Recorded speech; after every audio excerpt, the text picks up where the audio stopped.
eu saúdo os irmãos com a paz do Senhor. Prestar honras e glórias ao nome do nosso Deus é o único e exclusivo motivo pelo qual nos reunimos e o fazemos no nome do nosso Senhor e Salvador Jesus Cristo. Gostaria de tratar com os irmãos um tema que, por vezes, perturba o coração de algumas pessoas. E esse tema está relacionado ao retorno do nosso Senhor Jesus Cristo. Deus mandou seu Filho a este mundo, ele desenvolveu seu ministério, se sacrificou por nós, ascendeu aos céus com a promessa de que em breve retornaria para buscar o seu povo.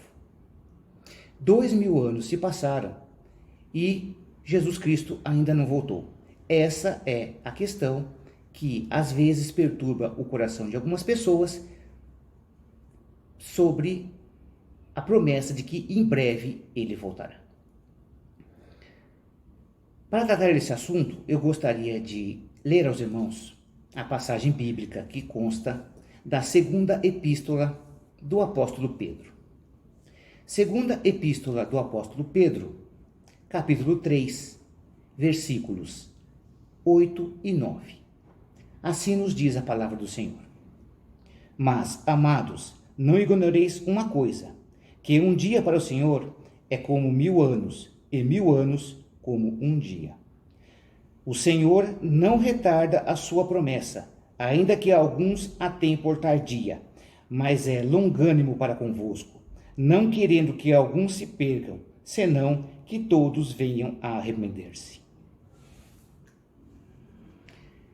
Já na época em que o apóstolo Pedro desenvolvia o seu ministério, isso foi poucos anos após o sacrifício de Jesus Cristo, pessoas já questionavam esse breve retorno de Jesus. E foi nesse contexto desses questionamentos em que o apóstolo Pedro escreveu essa passagem. O que perturba os corações de algumas pessoas é a promessa de que em breve voltar, que em breve Jesus voltará, e já se passaram mais de 2000 anos e ele ainda não retornou. Cabe a nós nos atentar para o fato de que o tempo para Deus difere do tempo para o homem. Nós vivemos firmes na fé e na convicção da salvação para uma vida eterna. Se considerarmos uma vida eterna, 2000 anos já passados não significa muito tempo. Essa disparidade de tempo, essa falta de relatividade do tempo entre a visão do homem e a visão de Deus, a gente observa em diversas passagens da Bíblia, além de estudos científicos da atualidade. Atualmente a ciência acredita que o universo possui 14 bilhões de anos e o nosso planeta Terra 4,5 bilhões de anos. Se nós considerarmos que Deus é o Criador de todas as coisas, dos céus, da terra, do universo e de tudo que nele há, nós vemos que 2000 anos passados a partir do sacrifício do nosso Senhor e Salvador Jesus Cristo não significa nada aos olhos de Deus. Essa dimensão do tempo perante Deus já foi transcrita por Moisés no Salmos 90, versículo 4. O mesmo Moisés escreveu o Pentateuco, que são os cinco primeiros livros da Bíblia. E lá consta a idade por exemplo, de Matusalém, que viveu 969 anos, de Noé, que era neto de Matusalém, que viveu 950 anos, sendo que o próprio Moisés viveu 120 anos. Essa disparidade de tempo nos revela que aos nossos olhos e aos olhos de Deus há uma grande diferença.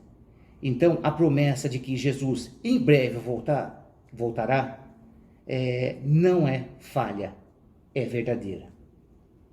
E segundo o texto que nós acabamos de ler, Deus não retarda a sua promessa, mas Ele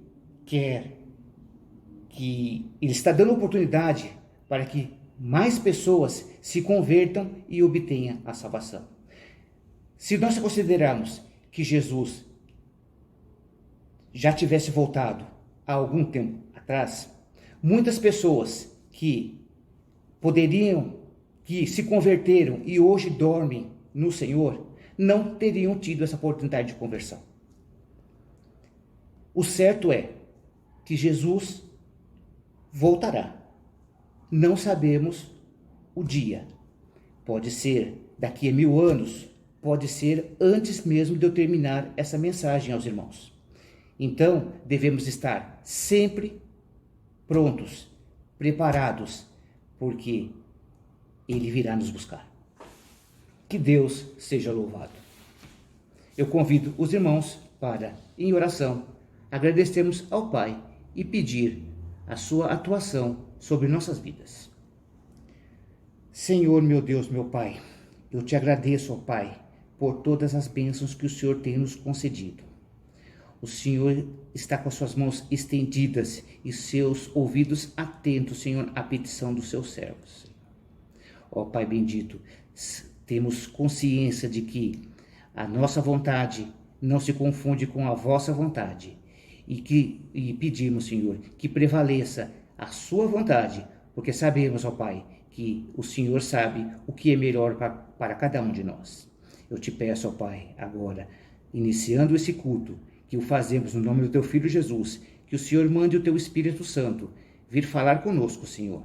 Possamos, Senhor, ouvir a Tua voz através dos cânticos, Senhor, através dos louvores, através da palavra que será ministrada. Ó Pai bendito, eu te agradeço por tudo que o Senhor tem nos concedido, em nome do Teu Filho Jesus. Amém, Pai.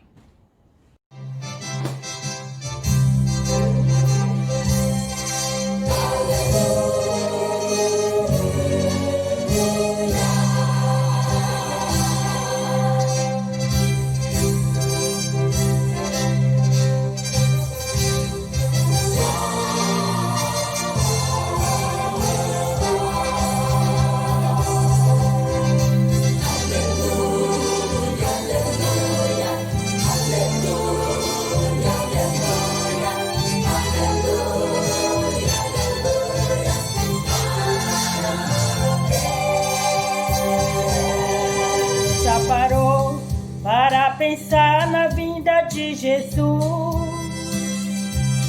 Se não fez, quero lembrar que Cristo voltará. Limpa as tuas vestes no sangue de Cristo, lança fora as mágoas do teu coração.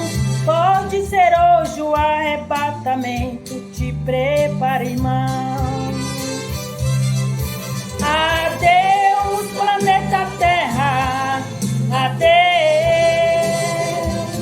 Eu me despeço, pois a qualquer hora tenho que partir. Adeus, adeus, adeus. Preparados estamos para muito breve com Jesus subir.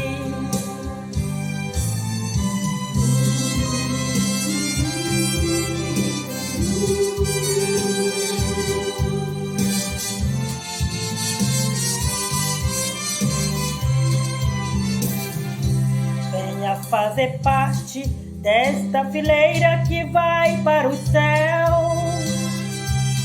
Somos herdeiros, mas em breve iremos para além do véu.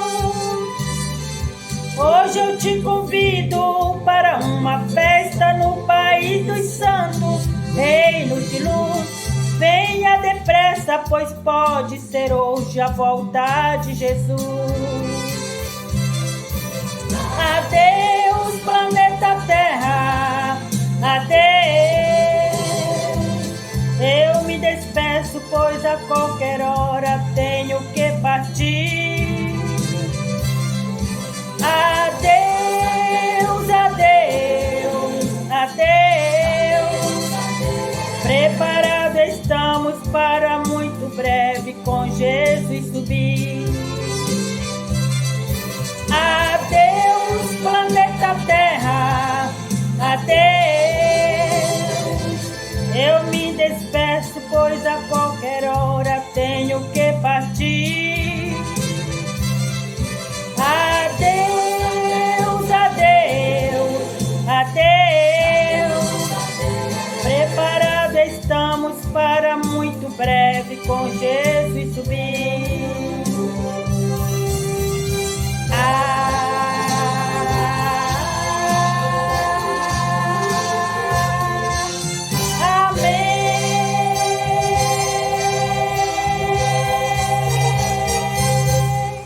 Senhor, irmãos, novamente estamos aqui para louvar o grande Deus. Amém.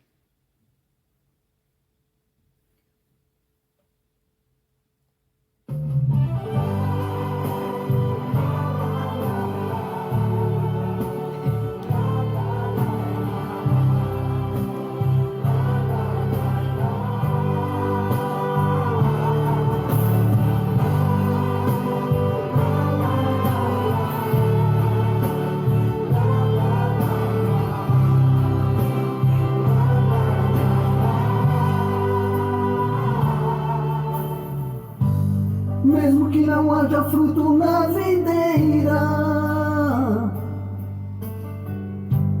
mesmo que não haja flores no jardim,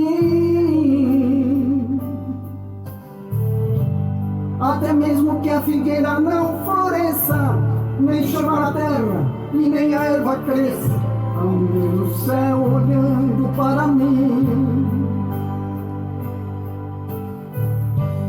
O que eu não posso é ficar calado, estando feliz ou mesmo atribulado, ainda louvarei seu nome mesmo assim. Eu louvarei ao Senhor na alegria ou na dor.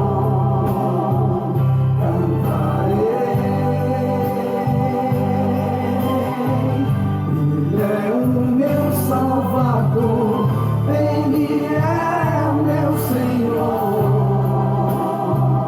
Ele é Rei.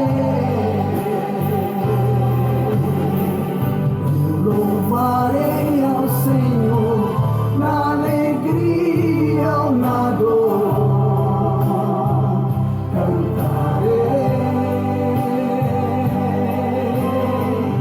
Ele é o meu Salvador, Ele é o meu Senhor, Ele é Rei.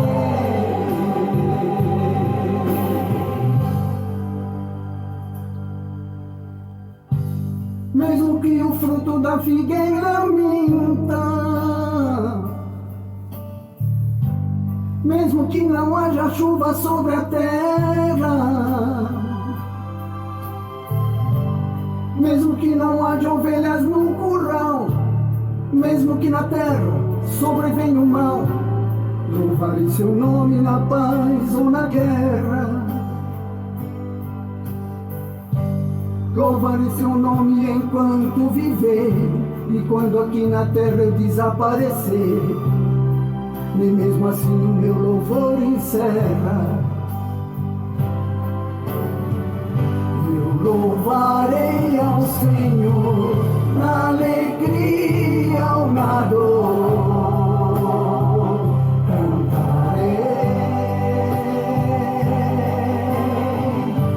Ele é o meu Salvador, Ele é o meu Senhor, Ele é Rei. Eu louvarei ao Senhor na alegria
A paz do Senhor.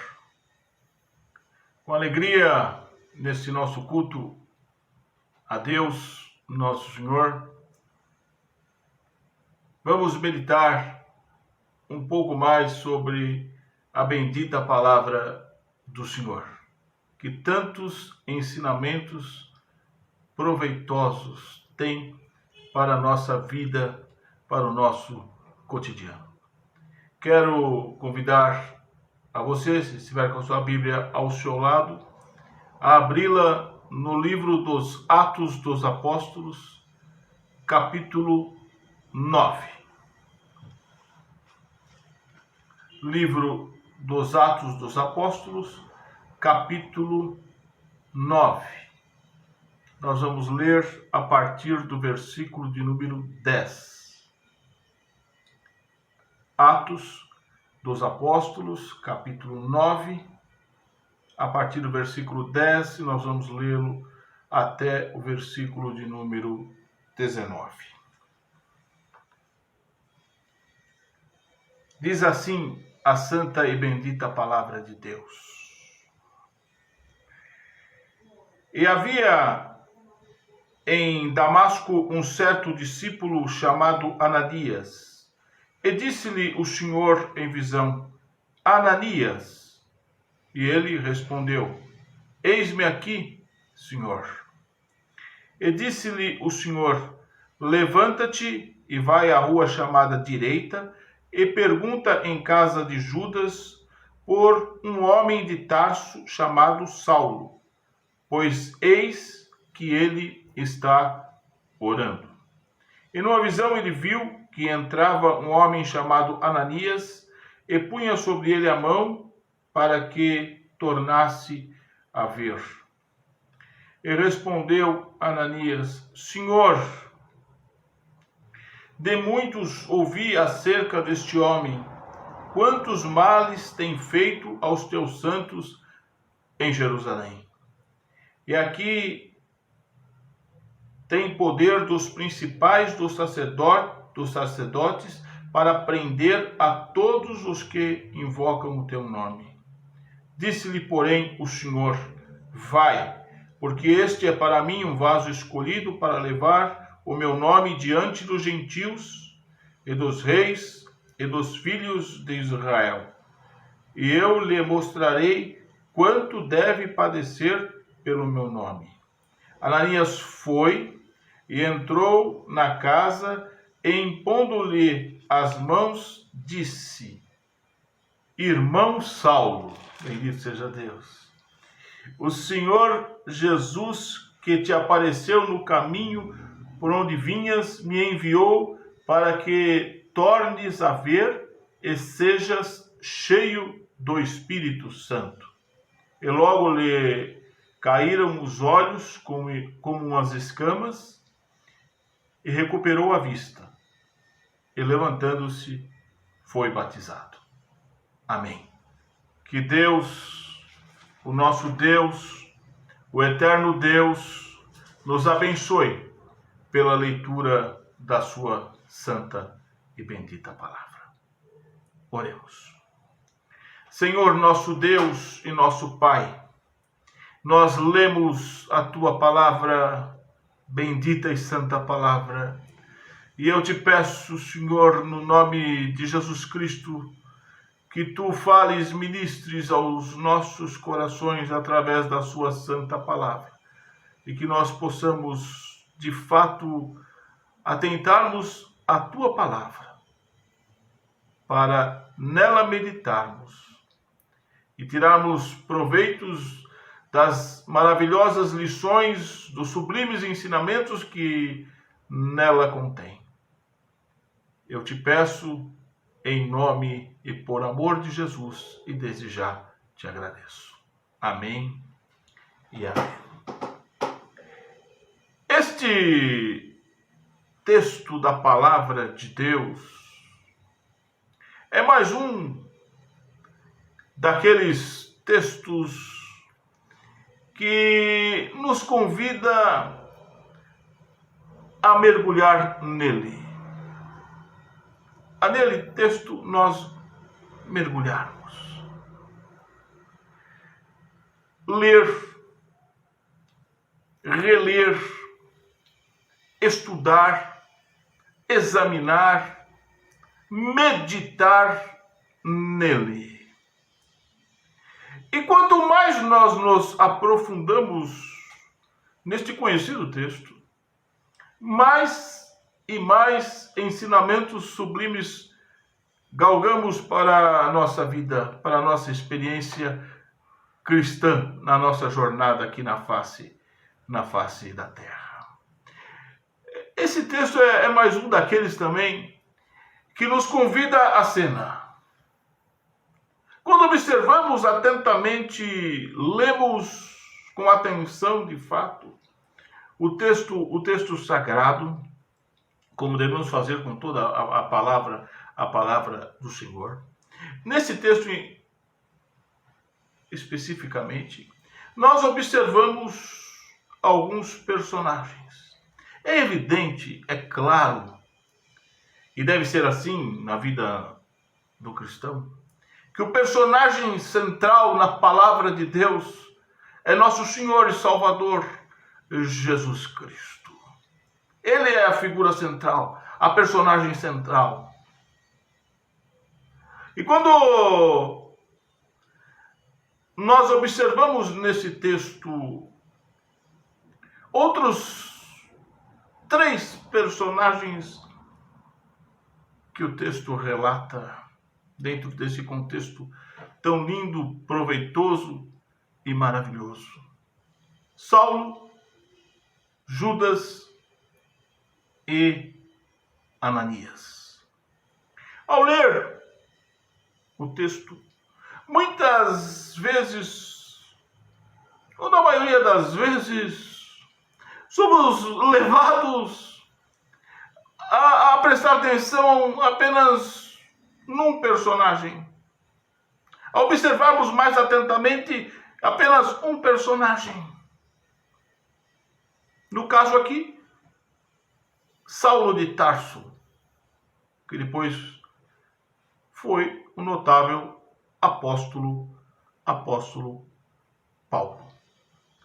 Damos de fato uma atenção toda especial, comentamos, mencionamos a maravilhosa conversão de Saulo, o seu extraordinário e dramático encontro no caminho de Damasco com Jesus Cristo, a sua regeneração.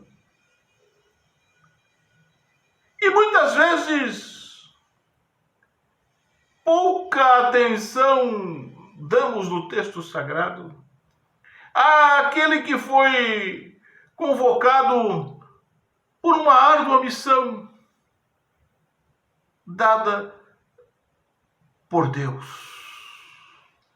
Somos,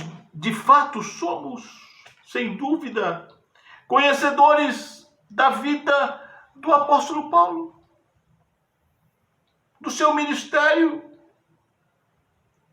do seu chamado, daquilo que Deus tinha vocacionado a ele, do ministério que o Senhor tinha outorgado a ele, chamado notável apóstolo dos gentios.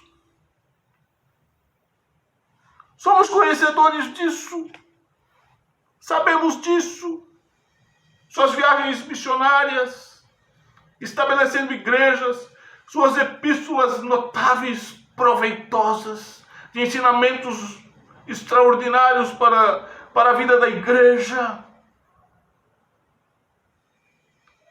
A atenção, o cuidado, o zelo que ele tinha pela igreja do Senhor, pela sã doutrina do Evangelho, tão esculhambada, tão esculachada, tão deturpada nos dias que correm. Louvamos a Deus por preciosas vidas que zelam pela sã doutrina do Evangelho. imutável, que não aceita que se adicione ou subtraia nada. A palavra de Deus é pura, a palavra de Deus é a verdade. E a sã doutrina do Evangelho de nosso Senhor e Salvador Jesus Cristo tem firme e sólido fundamento. E Paulo zelava pela doutrina, pela sã doutrina da palavra de Deus. Ministério vultuoso, ministério extraordinário. E lá está na cena Saulo de Tarso. O morador da rua direita também não nos desperta muita atenção, Judas. Paulo estava lá, na casa dele. Era um dos personagens que aparece no texto. Judas é mencionado no texto. Vai à rua direita, na casa de um homem chamado Judas. Muitas vezes, na vida cristã, e também, em geral, na vida secular, o que de fato chama a atenção, desperta atenção, gera comentários, e que muitas vezes faz com que nós busquemos ser parecidos, semelhantes. O que muitas vezes bate lá dentro da alma, querendo com que nosso ministério seja vultuoso, nossa função no reino seja de destaque, ou mesmo na sociedade.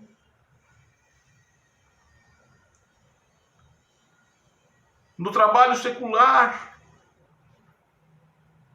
Muitas vezes queremos ser o melhor, o mais destacado, aquele que chama a atenção do chefe, aquele que chama a atenção do empregador, aquele que se destaca. Muitas vezes, desde criança, somos encucados ou impulsionados a ser o melhor da classe, a ser o destaque. Às vezes no condomínio, na vizinhança, somos tentados a ser aquele que se destaca, que chama atenção, que tem valor, em detrimento muitas vezes de outros tantos que formam a maioria das pessoas, que na visão humana não se destaca, muitas vezes não é valorizado por seu serviço, às vezes no anonimato, quase no anonimato, ou simples, mas que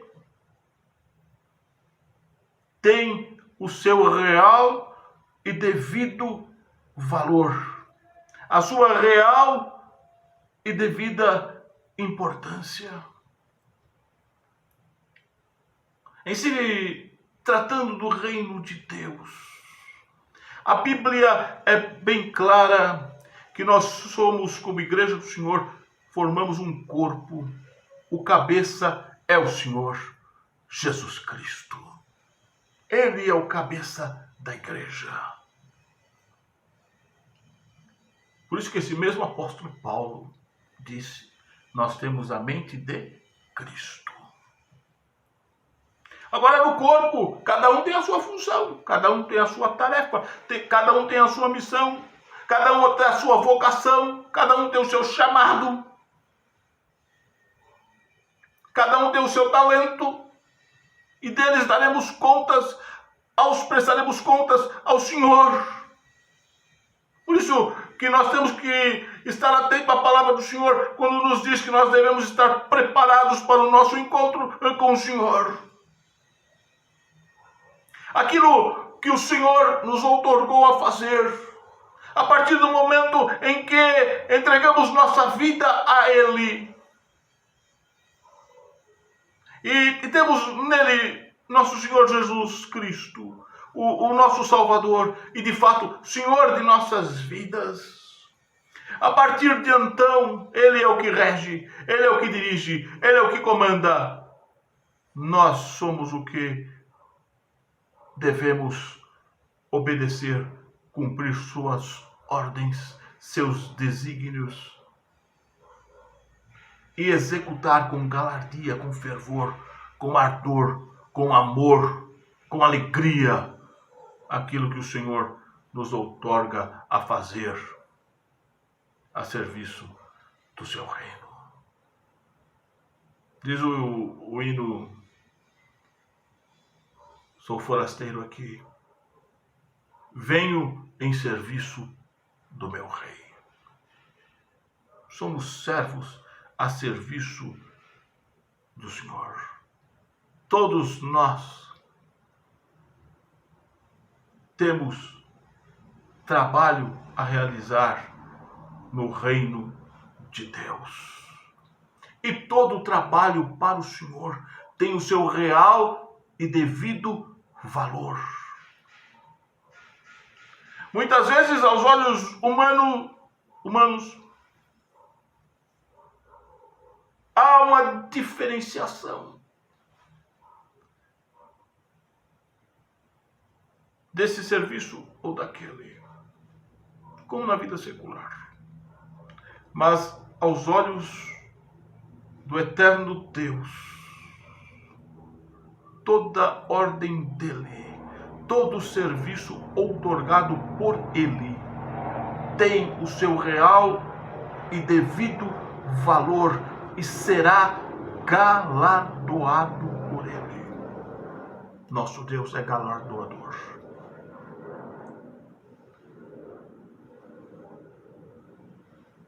O texto em questão, e nesse texto, fala de uma pessoa chamada Ananias. Ananias. No livro de Atos dos Apóstolos, cita 3 Ananias. Quando a gente vai no capítulo 5, do 1 ao 11, o primeiro Ananias que o livro dos Atos dos Apóstolos cita é aquele Ananias que fazia parte da igreja. No início da igreja, a igreja primitiva, a igreja do amor, a igreja do tudo em comum,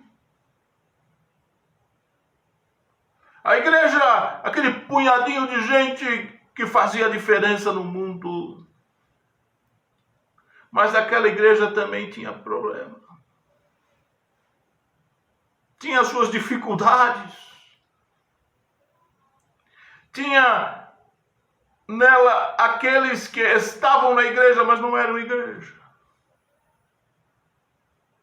Faziam parte da igreja, mas de fato não tinham nada a ver com a igreja.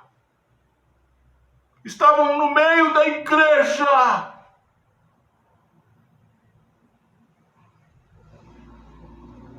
mas não tinham um coração regenerado, um coração transformado.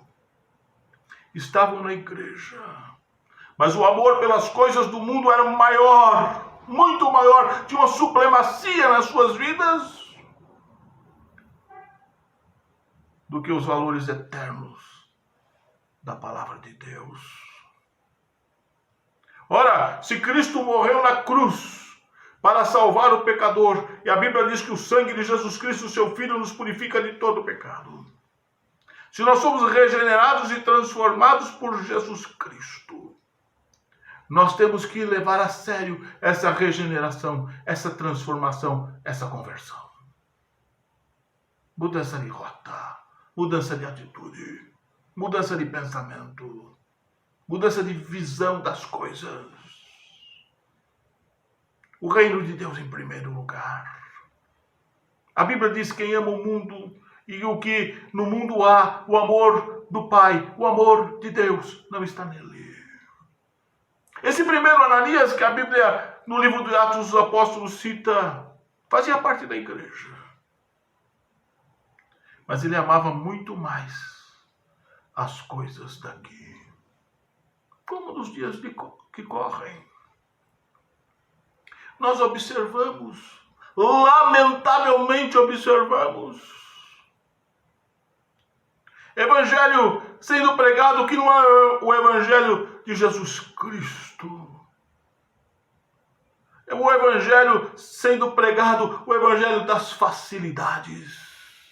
O evangelho que coloca em primeiro lugar as coisas daqui, as riquezas daqui, os bens daqui, as paixões daqui, as vontades daqui. E se esquecem que a porta é estreita, que o caminho é apertado,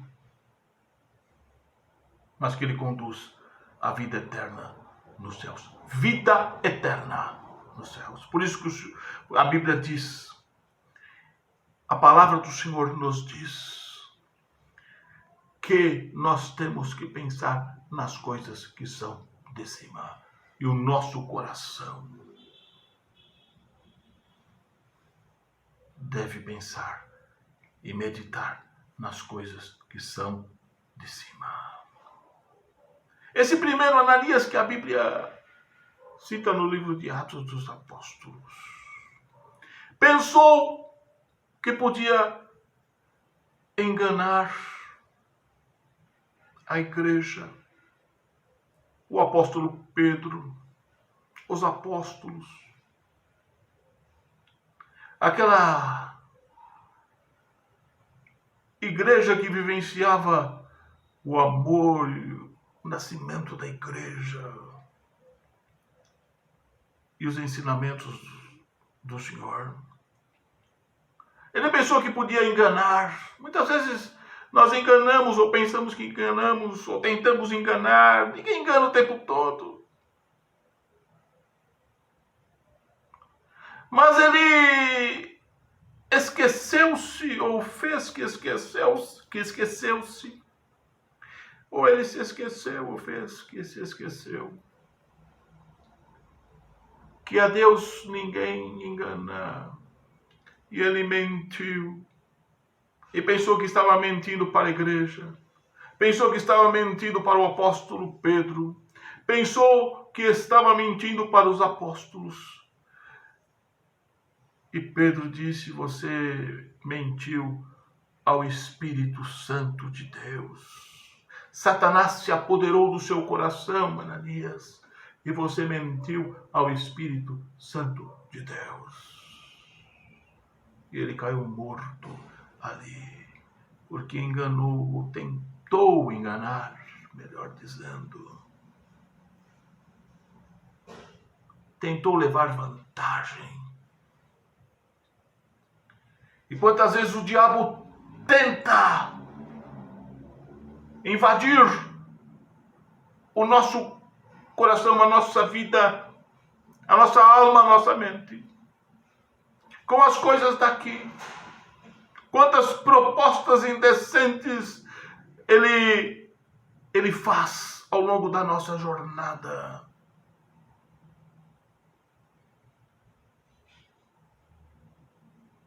Estamos na igreja. Temos que ser igreja. Fomos regenerados. Temos que agir como pessoas regeneradas. Saímos das trevas para a maravilhosa luz do Senhor. Vivamos na luz. Triste esse Ananias. Triste exemplo. A Bíblia cita, no livro de Atos dos Apóstolos, Um outro Ananias, lá no capítulo 24, capítulo 23, versículo 2, e também repete sobre ele no capítulo 24, no versículo 1. Um Ananias, o sumo sacerdote, aquele que enfrentou Paulo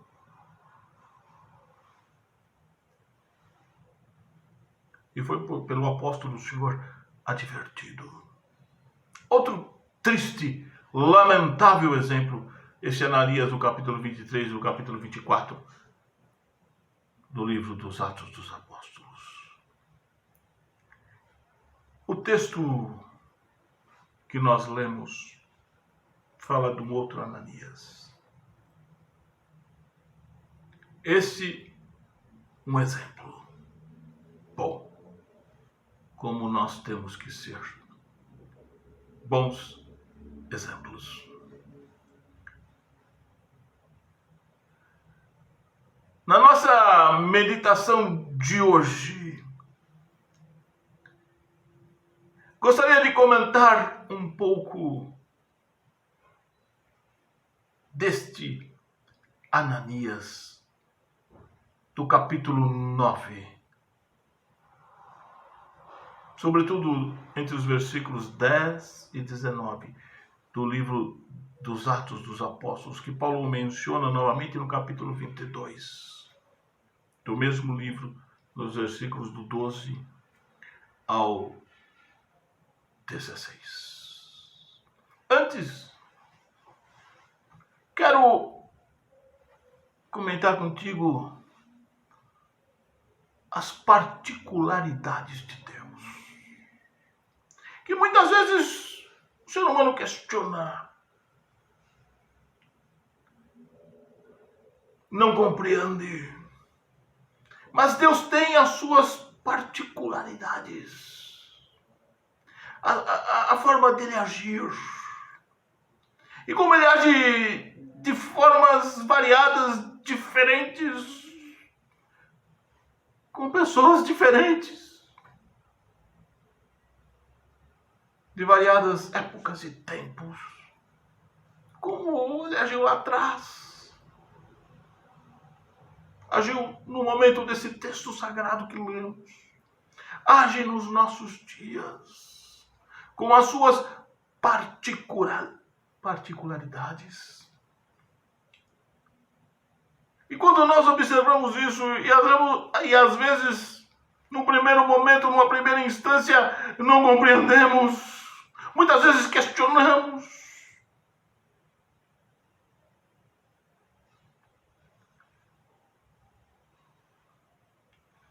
Uma coisa que temos que ter em mente: Deus faz tudo perfeito. Quando ele criou, e após ter criado tudo, ele olhou a sua obra e deu a sua avaliação. Foi tudo muito bom. Glória a Deus. Essa é a avaliação de Deus de si e de sua obra, porque tudo que Deus faz é perfeito. Tem uma história de um certo rei em determinado lugar, e ele gostava de caçar, e tinha o seu servo, seu súdito, um que ia com ele, e eles foram para a caça, e o rei era uma pessoa de um coração duro com relação a Deus. O seu súdito cria em Deus, confiava em Deus, sabia quem era Deus, e dizia ao rei: Deus é perfeito, Deus não erra, tudo que Deus faz é perfeito. o rei questionava. Durante a caça, um animal feroz veio e atacou o rei. E o seu servo, o seu súdito, para defender o rei, foi lá, matou o animal. Mas mesmo assim, antes do animal morrer, ele conseguiu arrancar um dedo do rei. O rei, mesmo diante da coragem do seu servo, do seu súdito, ele ficou irado e disse: como você disse que o teu Deus é perfeito e faz tudo perfeito, que ele não erra, e eu perdi o meu dedo. E mandou prender aquele servo, aquele súdito. Passado um tempo, numa outra caça, ele levou também um outro servo, porque aquele ele mandou prender. E foram. E se depararam numa região, no local, para surpresa deles, que haviam canibais ali, que faziam também sacrifícios com humanos. E eles pegaram aquele rei, levaram aquele rei para executá-lo, para sacrificá-lo aos ídolos deles. E quando eles observaram atentamente aquele rei, eles falaram: esse homem não serve. Ele é imperfeito. Está faltando um dedo. E desistiram de sacrificá-lo. De volta ao palácio, ele mandou chamar aquele servo que ele tinha mandado prender. E disse ao servo: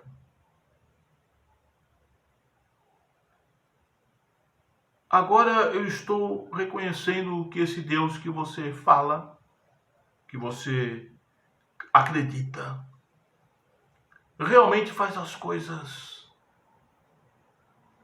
perfeitas e não erra. Mas o que me intriga é saber que ele deixou você ser preso. Você é servo dele. Você acredita nele.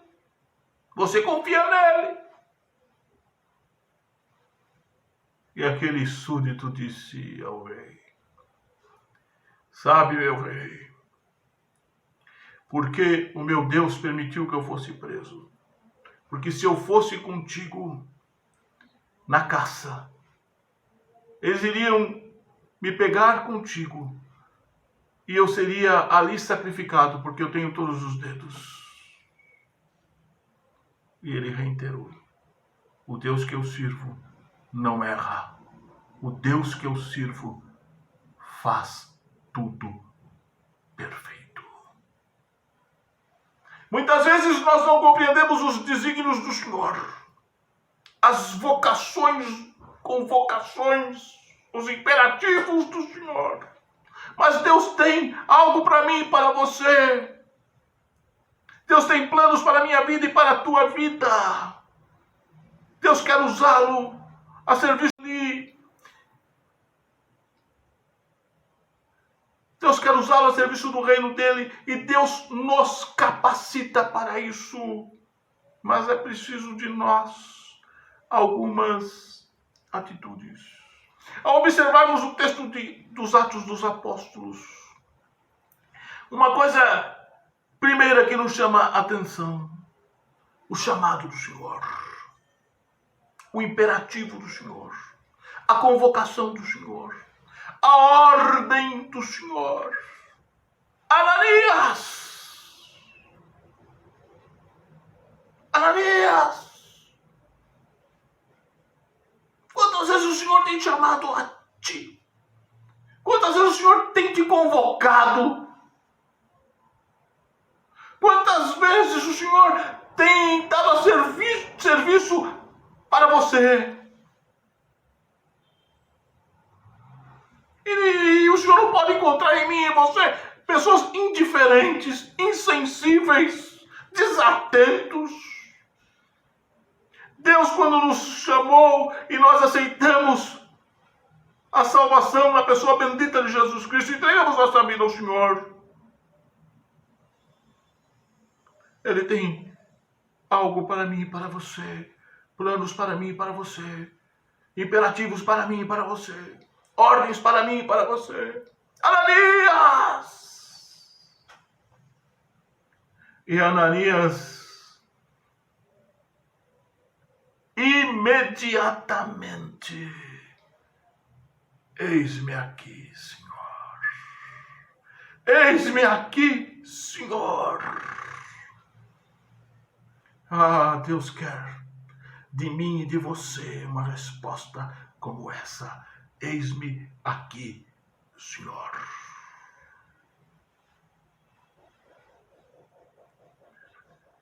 Como tem sido nossa reação, nossas reações?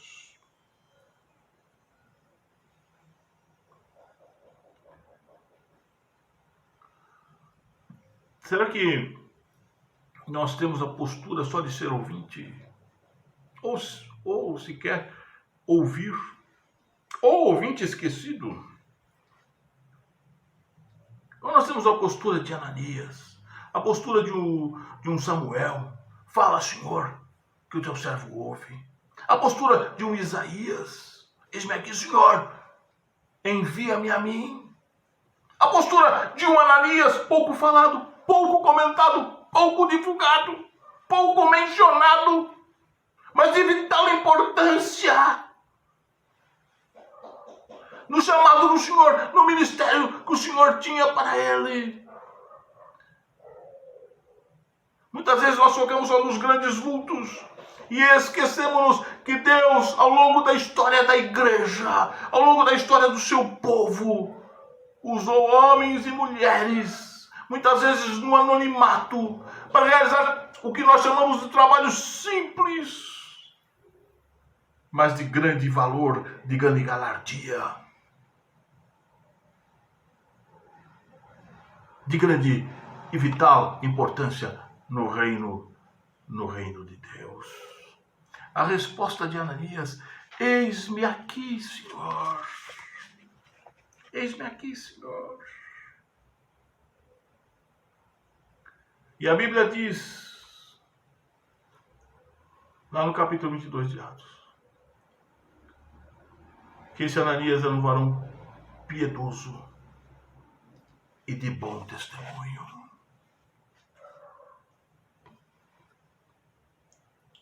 Ananias, um homem em comunhão com Deus e que conhece a voz do Senhor. Jesus Cristo disse que Ele é o bom pastor, que Ele conhece as suas ovelhas e que as suas ovelhas conhecem a sua voz. Ovelha do Senhor, em comunhão com o Senhor, em vigilância, não é enganada, porque conhece o seu Senhor, porque conhece a voz do Senhor. E o Senhor nos fala de diversas maneiras, e nos fala muito pela sua santa e bendita palavra. Ananias, eis-me aqui, Senhor. Estou atento, estou alerta, estou vigilante, estou pronto. Ananias era aquele que ia se preparar. Quando eu estiver preparado, eu vou. Não, o cristão tem que estar pronto, tem que estar preparado, tem que estar atento.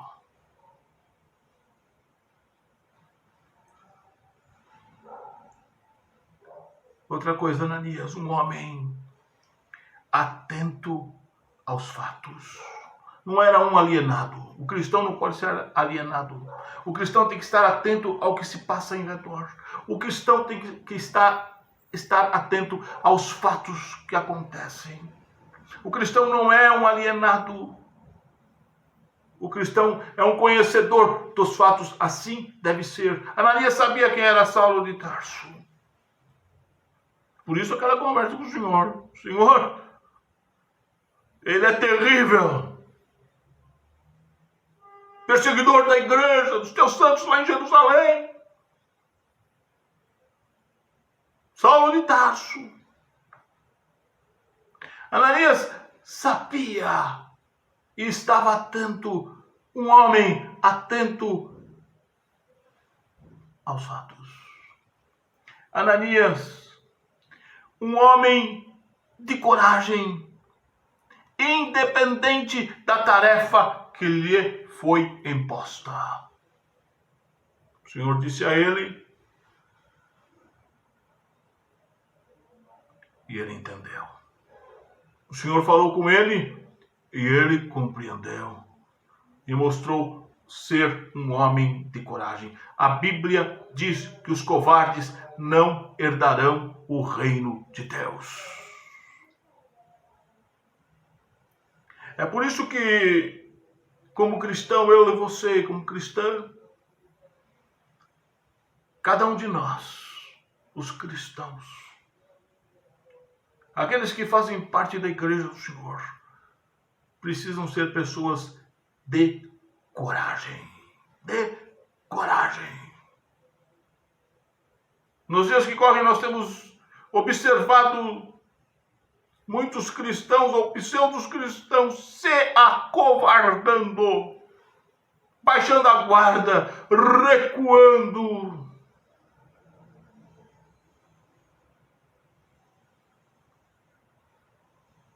Quando Deus tem uma missão, quando Deus tem uma tarefa, quando Deus vocaciona, quando Deus tem um imperativo, quando Deus dá uma ordem.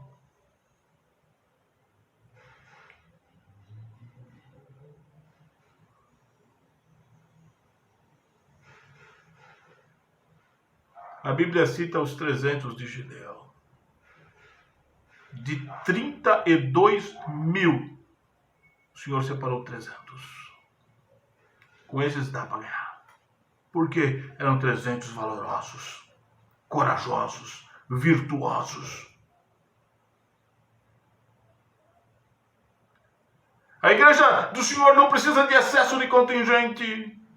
A igreja do Senhor precisa de gente de valor, de coragem, de ousadia, que cumpre o chamado e a vocação do Senhor, tal qual esse Ananias, tão pouco citado, tão pouco mencionado.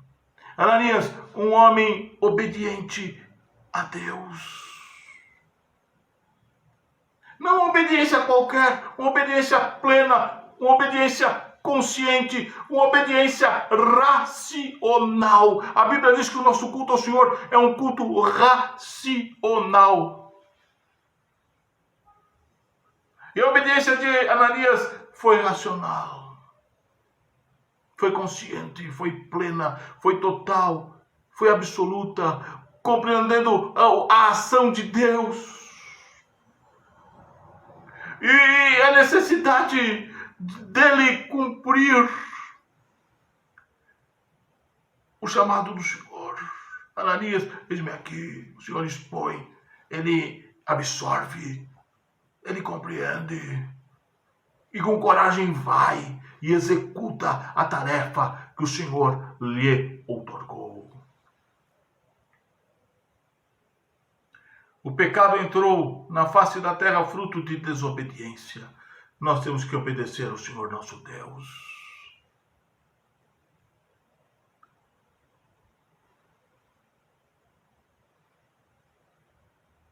Como estamos nós diante do Senhor? Diante do seu reino, diante do trabalho a fazer na obra de Deus. Por vezes desejamos fazer apenas trabalhos vultuosos que apareçam, que tenham no ser humano reconhecimento. Aquele lá tem destaque. Aquele lá é o tal.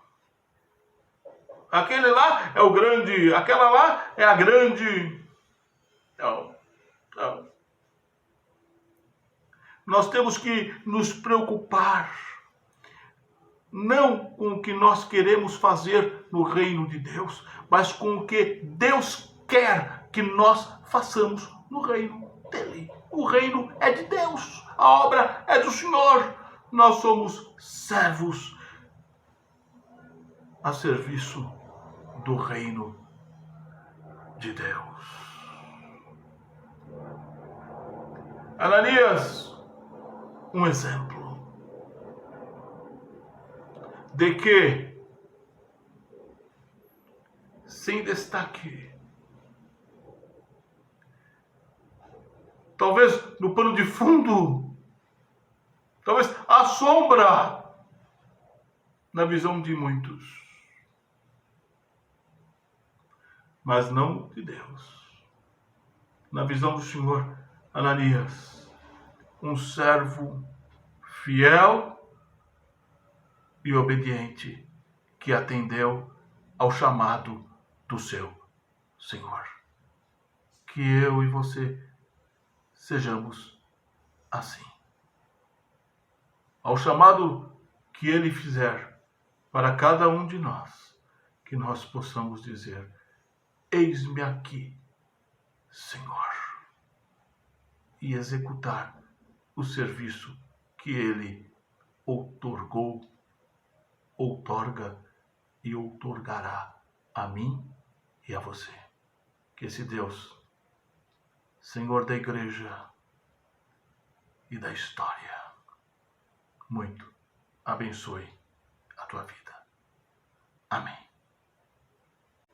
A paz do Senhor, irmãos. Adore a Deus mais uma vez nessa noite.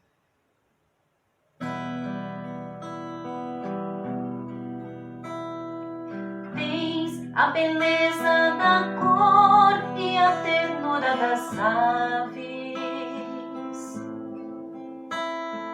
Tens a pureza da flor de perfume suave. Tens um aroma singelo que passa sem pressa. Tens em tuas mãos a palavra de ricas promessas.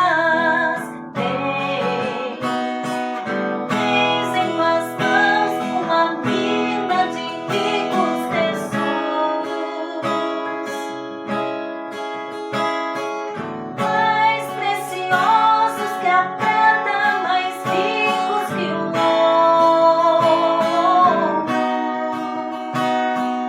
Tens a vitória na morte, tens o segredo da vida, e só tu és meu Deus. Tens a sublime inocência no olhar da criança.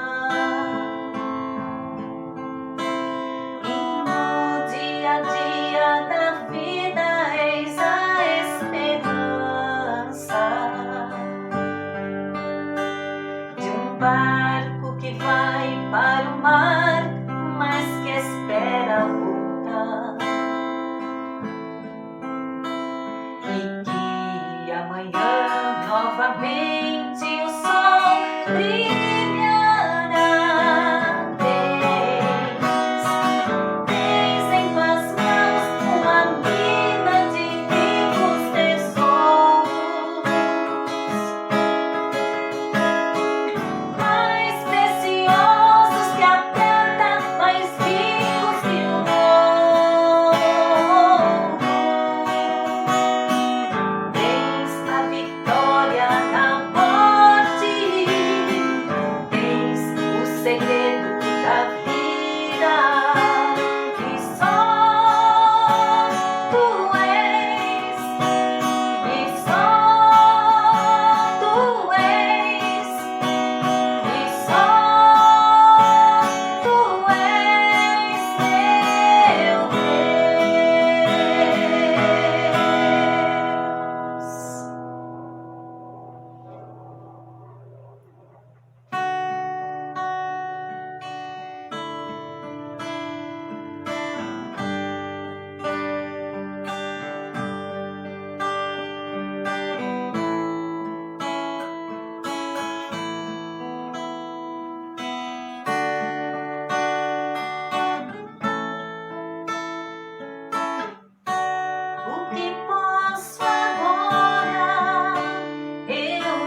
Deus abençoe, irmãos. Nesse momento final do nosso culto de hoje ao Senhor, eu quero orar com você. Oremos juntos e quero orar por você. Invoquemos o Senhor. Oremos. Eterno Deus, amantíssimo Pai, te agradeço, Senhor, por mais esta rica oportunidade que nos concedes de cultuar a Ti.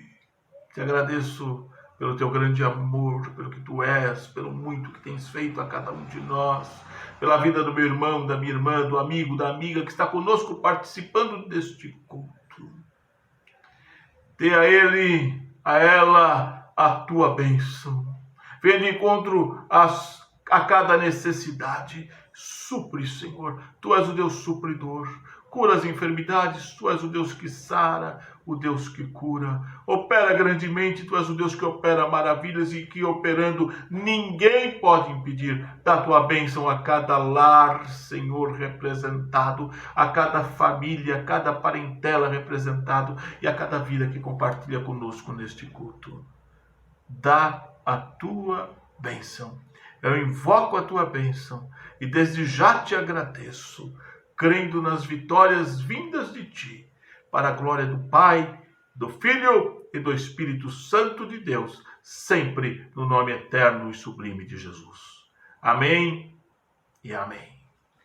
Que o grande amor de Deus, a graça maravilhosa de Jesus Cristo, a comunhão do Espírito Santo, a bênção do Deus Trino esteja conosco permaneça e com todo o povo do Senhor espalhado pela face da terra, agora e sempre. Amém. Bendito seja Deus. O nosso brado de vitória, Romanos 8:31.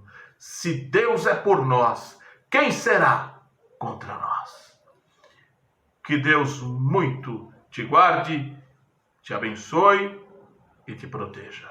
Aproveito a oportunidade para convidar a ti, no próximo domingo, permitindo o Senhor, 7 da noite, culto presencial em nossa igreja, O Brasil para Cristo, no Tatuapé, a Rua Francisco Marengo, 76.